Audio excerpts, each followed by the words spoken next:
E se eu te dissesse que um cacique zombou de um forasteiro, oferecendo sua filha em troca de um peixe impossível de ser pescado? E que esse desafio mudou para sempre não apenas o destino da jovem, mas revelou um segredo que aquela aldeia amazônica guardava há gerações. Quais mistérios aquele rio sagrado escondia que nenhum pescador jamais havia desvendado? Essa história vai te mostrar como o preconceito e a arrogância podem nos cegar diante da verdadeira sabedoria. Escreve aí nos comentários de qual cidade você está assistindo. E se você acredita que em toda história existe um lado bonito, se inscreve no canal e ativa o sininho. Porque o que você vai ver agora vai te emocionar de um jeito que você não imagina. O sol castigava a pequena aldeia Vaioro, escondida entre as densas florestas amazônicas, onde o tempo parecia correr em outro compasso. Nas águas calmas do rio Pacuí, que serpenteava ao redor da comunidade como um guardião ancestral, nenhum peixe havia sido visto ou pescado há mais de 3 gerações. Era um mistério que alimentava lendas e temores. Naquela tarde abafada, o barulho de galhos quebrando na mata alertou os guerreiros.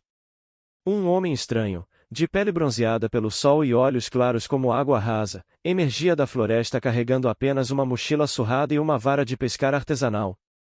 Seu nome era Mateus, um biólogo que havia se perdido do grupo de pesquisadores após uma tempestade violenta separar as canoas da expedição. Os guerreiros Vaioro cercaram o forasteiro com lanças apontadas para seu peito. Suas expressões eram de desconfiança e hostilidade. No centro da aldeia, sentado em um trono de madeira entalhada, o cacique Canoé observava com interesse calculado. Alto e imponente, com pinturas vermelhas e negras que destacavam as linhas severas de seu rosto, ele era temido e respeitado por seu temperamento imprevisível. "Quem é você e o que faz em nossas terras?" perguntou o cacique em um português carregado de sotaque. Mateus explicou sua situação, falando sobre a pesquisa de biodiversidade aquática e como havia se separado de seu grupo. Enquanto falava, notou uma jovem que observava a cena de longe, parcialmente escondida atrás de uma das cabanas. Era Iracema, a filha do cacique, conhecida em toda a região por sua beleza extraordinária e por seu conhecimento das plantas medicinais. "Preciso apenas de abrigo por alguns dias, até que possa encontrar meu caminho de volta", concluiu Mateus. Um murmúrio correu pela multidão que se formara. Os anciãos trocaram olhares preocupados.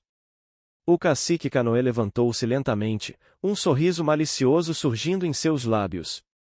"Um pescador, você diz?" O cacique riu, provocando risos entre os homens da tribo. "Então talvez possamos fazer um acordo." O cacique apontou para o rio Pacuí, cujas águas escuras refletiam o céu alaranjado do entardecer. "Aquele rio é sagrado para nós. Ninguém pesca lá há gerações. Se você conseguir tirar um único peixe daquelas águas até o amanhecer, não apenas lhe darei abrigo, mas também minha filha Iracema como esposa." As risadas ecoaram pela aldeia. Todos sabiam que era uma proposta absurda, feita apenas para humilhar o estrangeiro. Iracema baixou os olhos, um rubor subindo pelo seu rosto. Não era a primeira vez que seu pai a usava como peça em seus jogos de poder. Mateus olhou para o rio, depois para o cacique e por fim para Iracema. Em vez de se ofender, sorriu calmamente. "Aceito o desafio", respondeu, para a surpresa de todos. O xamã da aldeia, um homem enrugado chamado Moacir, observava a cena com olhos apertados. Ele se aproximou de Mateus e sussurrou em seu ouvido: "Jovem forasteiro, não brinque com o que não compreende. Esse rio guarda segredos que sua ciência não explica." Mateus apenas assentiu respeitosamente, mas não recuou. O cacique ordenou que o levassem até a margem do rio e o deixassem lá para sua tentativa inútil. Um guerreiro forte chamado Biraci foi designado para vigiá-lo à distância, garantindo que o estrangeiro não fugisse durante a noite. Quando o sol começou a se pôr, Mateus preparou sua vara de pescar. O Biraci sentou-se sobre uma pedra a alguns metros, sorrindo zombeteiramente. O cientista não se importou. Começou a estudar o rio com atenção, observando as correntes, a vegetação nas margens, o comportamento dos insetos sobre a superfície. "Por que ninguém pesca aqui?" perguntou Mateus, lançando sua linha na água. Ubiraci hesitou antes de responder. 3 gerações atrás, nosso povo dependia desse rio. Um dia, todos os peixes desapareceram. Muitos morreram de fome. Dizem que os espíritos das águas nos puniram por algum pecado antigo. Mateus continuou pescando enquanto a escuridão caía sobre a floresta. Horas se passaram sem que a linha sequer tremesse. Ubiraci adormeceu em seu posto, convencido de que não havia perigo nem chance de sucesso. Foi quando a lua cheia surgiu entre as nuvens que Mateus notou algo estranho. Pequenos pontos luminosos apareceram sob a superfície da água. Bioluminescência, pensou inicialmente. Mas havia um padrão em comum naquelas luzes. Aproximou-se mais da margem e percebeu que as luzes formavam um caminho que seguia rio abaixo. Curioso e intrigado, Mateus decidiu seguir aquele rastro luminoso. Silenciosamente, afastou-se do guerreiro adormecido e caminhou pela margem, seguindo as luzes misteriosas por quase 1 quilômetro. O caminho de luzes o levou a uma pequena enseada escondida por densas folhagens. Ali, a água parecia mais clara, quase cristalina, apesar da escuridão. Mateus lançou sua linha novamente, usando como isca algumas frutas silvestres que havia coletado durante o dia. Não precisou esperar muito. Um puxão forte quase arrancou a vara de suas mãos. Lutou por quase meia hora com o que quer que estivesse na outra ponta da linha. Quando finalmente conseguiu trazer à superfície, Mateus não acreditou no que via. Era um peixe como nunca tinha visto antes, com quase 1 metro de comprimento. Suas escamas eram de um azul profundo com manchas douradas que emitiam um brilho suave, como as luzes que havia seguido. Seus olhos eram grandes e inteligentes, quase humanos. Por um momento, Mateus hesitou. Como biólogo, sabia que estava diante de uma espécie provavelmente desconhecida para a ciência. Sua descoberta poderia lhe render reconhecimento acadêmico, publicações, prestígio.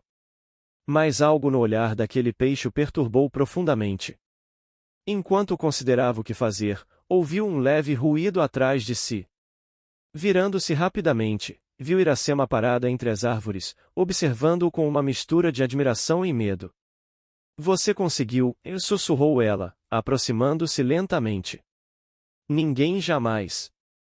Como?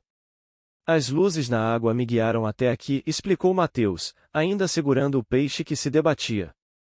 Iracema se aproximou mais e tocou levemente o peixe.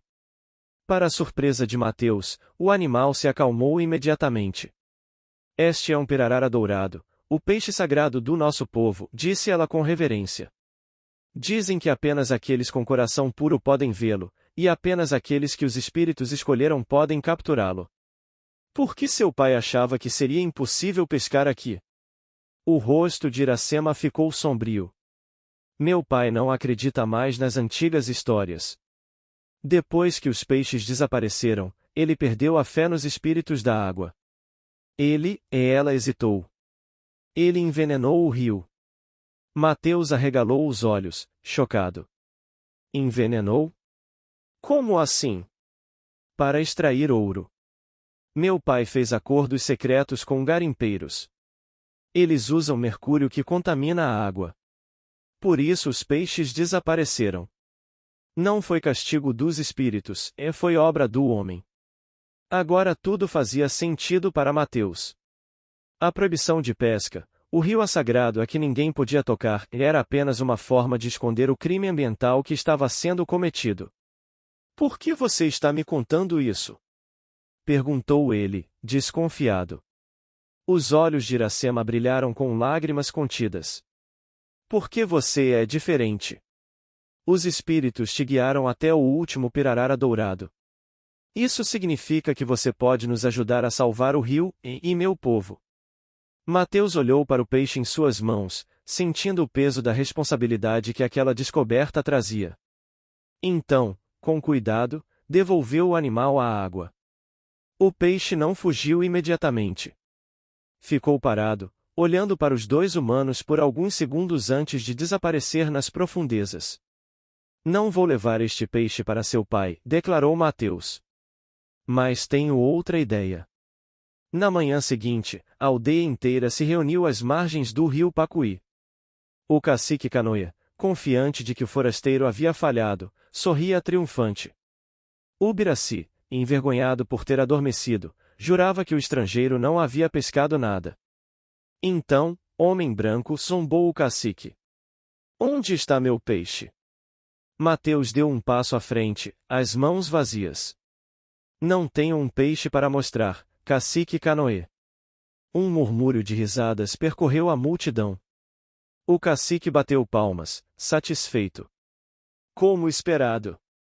Nenhum homem pode pescar no Pacuí. Não tenho um peixe para mostrar, continuou Mateus, elevando a voz, porque o que encontrei no rio é algo muito mais valioso. Ele tirou da mochila um pequeno frasco de vidro contendo uma amostra de água e lama do rio. O que encontrei foi a prova do crime que você vem cometendo contra seu próprio povo. O sorriso do cacique desapareceu. A multidão silenciou. Este rio não é sagrado por causa de espíritos ou lendas. Você o declarou proibido porque está contaminado com o mercúrio dos garimpos ilegais que você permite em suas terras. Gritos de indignação surgiram entre os membros da tribo. O xamã Moacir se adiantou, seu rosto uma máscara de fúria e tristeza. É verdade, Canoe? Você traiu nossos ancestrais por ouro? O cacique, acuado, procurou apoio entre seus guerreiros, mas encontrou apenas olhares confusos e acusadores. Ele mente! Gritou, apontando para Mateus. Este homem branco quer nos dividir. Foi então que Iracema saiu de entre a multidão. Em suas mãos, trazia documentos e fotografias que havia guardado secretamente, provas dos acordos de seu pai com os garimpeiros. Não é mentira, pai, disse ela, sua voz clara e firme. Você sacrificou nossa terra, nosso rio e a saúde do nosso povo por ganância. O cacique avançou furiosamente em direção à filha, mas foi contido pelos próprios guerreiros que antes o protegiam. A revelação havia quebrado o feitiço de medo que ele mantinha sobre a aldeia. Moacir, o velho xamã, levantou as mãos, pedindo silêncio. O conselho dos anciãos julgará suas ações, Canoe. Até lá, você não é mais nosso líder. Enquanto os guerreiros levavam o cacique destituído, Iracema se aproximou de Mateus. Você poderia ter simplesmente trazido o peixe e reivindicado sua vitória. Por que não o fez? Mateus sorriu suavemente. Porque algumas coisas são mais importantes que ganhar um desafio. Aquele peixe é especial, talvez o último de sua espécie. Ele pertence ao rio, não a mim. E você, ele hesitou, olhando nos olhos dela. Você não é um prêmio a ser ganho em uma aposta. Iracema sentiu seu coração acelerar. Pela primeira vez em sua vida, alguém a via como uma pessoa, não como uma posse ou um símbolo de status. Nos dias que se seguiram, Mateus permaneceu na aldeia, não mais como um forasteiro, mas como um aliado. Junto com Iracema e um grupo de jovens guerreiros, iniciou um processo de recuperação do rio Pacuí.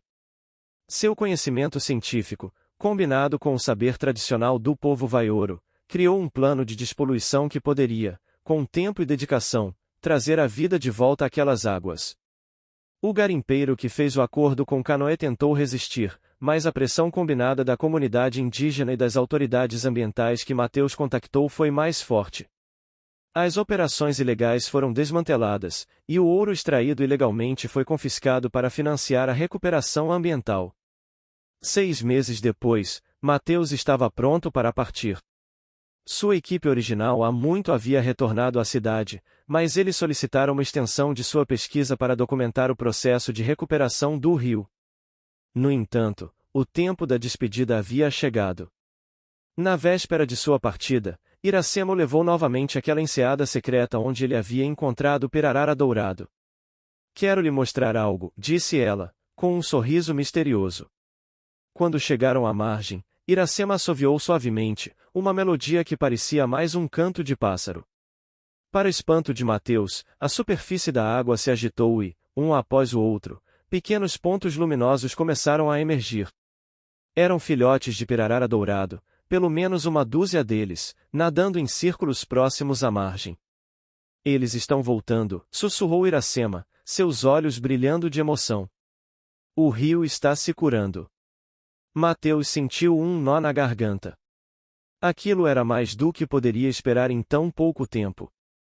Era um milagre, uma prova do poder de regeneração da natureza quando o homem para de destruí-la. Vou ter que relatar isso, disse ele, maravilhado.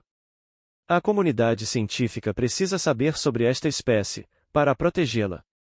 Iracema tocou seu braço suavemente. Você pode estudá-los, mas peço que mantenha este lugar em segredo. Nem todos os homens brancos têm seu coração. Mateus assentiu, compreendendo a sabedoria daquele pedido. Algumas maravilhas da natureza precisavam permanecer protegidas não apenas por leis, mas pelo silêncio respeitoso dos que as conheciam. Vou voltar, prometeu ele. Há muito mais para aprender aqui. E muito mais para ensinar, completou Iracema. Meu povo escolheu um novo caminho. Não queremos mais viver isolados, ignorando o mundo lá fora. Mas também não queremos perder quem somos. Precisamos de aliados como você. Naquela noite, sob o céu estrelado da Amazônia, Mateus e Iracema selaram não um acordo de casamento forçado como o cacique havia proposto, mas uma aliança verdadeira, baseada em respeito mútuo e um propósito compartilhado. Um ano depois, Mateus retornou à aldeia Vaioro, desta vez não como um forasteiro perdido, mas como um visitante esperado. Trazia consigo equipamentos de monitoramento ambiental e um grupo de estudantes interessados em aprender com os conhecimentos tradicionais da tribo. Iracema, agora uma das líderes de sua comunidade, o recebeu com um sorriso que dizia mais que palavras. O rio Pacuí continuava seu processo de recuperação. Peixes comuns já haviam retornado em pequenos números, e os pirarara dourados, embora raramente vistos, deixavam ocasionalmente seu rastro luminoso nas noites de lua cheia. Quanto ao ex-cacique Canoia, após seu julgamento pelo Conselho dos Anciãos, foi sentenciado não à exclusão, mas à redenção. Todos os dias, ele trabalhava na recuperação do rio que havia envenenado, plantando árvores nas margens devastadas, num lento processo de reconciliação com a terra que traíra. A história do forasteiro que não quis levar o peixe nem reclamar a filha do cacique espalhou-se por outras aldeias. Tornou-se um símbolo de como o encontro entre culturas diferentes podia gerar não destruição, mas cura. E nas noites em que a lua cheia iluminava as águas do Pacuí, quem prestasse atenção poderia ver dois vultos sentados à margem, observando pacientemente o despertar luminoso do rio. Um homem que encontrara seu lugar no mundo e uma mulher que descobrira seu próprio valor, unidos não por uma aposta humilhante, mas pela escolha livre de dois corações que aprenderam a respeitar o mistério sagrado da vida.